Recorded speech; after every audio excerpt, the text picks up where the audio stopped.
It's Barry Allen, and we're getting revved up for a Wednesday night party night. And I'm not talking about just me, but in general. Wednesday night before Thanksgiving is always the biggest party night of the year, going out and about, drinking at the bar, and it's a problem with drunk driving. So I've got Sergeant Jesse Grabow on the phone with me. He's from the Minnesota State Patrol.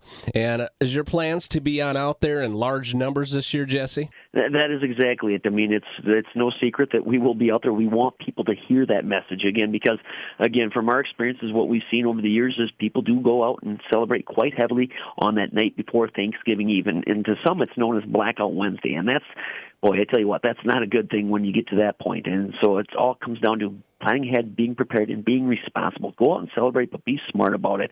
And again, because statistically what we've seen over the Thanksgiving holiday, including the night before, is a number of DWI arrests that are made, hundreds every year. So again, we just want people to be smart about it. That is simply our message. And it doesn't have to be complicated, but again, it comes down to the choices we make each and every time we get in that vehicle. So if somebody gets pulled over when they're drinking and driving, getting a DWI, do they automatically get thrown in jail for 24 hours? Or how does that go with being over Thanksgiving and the family and everything? Well, it's very possible, depending on the level of what they provide. And again, they can end up for a test, and again, with perhaps the number of offenses they've had before. So it is very possible they could spend the entire Thanksgiving holiday weekend in jail. The thing is that it's a big weekend with family and friends in town.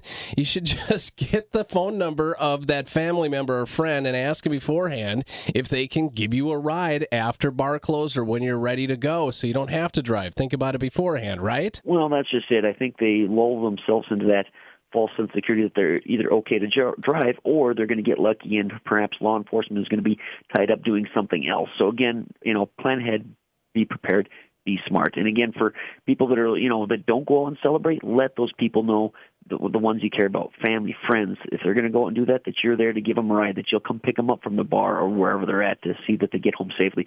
To me, that is the gift that keeps on giving. If you're really looking for something to, what to get that person that has everything, maybe throw that out there so they're aware of that, so you can take care of each other. All good information. Now, Jesse, let's shoot for a record low number of DWIs this year. I don't think we'll get to zero, but how's that sound? That would be great. And again, that's always our goal every day, all the time on our roads here in Minnesota is, just to have zero deaths, zero injuries when it comes to traffic on our highways. And again, that's going to start with people making smart choices when it comes to getting behind the wheel. And if you've had too much to drink or drive, do not get behind that wheel. Well, it's Sergeant Jesse Grabow, Minnesota State Patrol. Thank you so much for joining us today.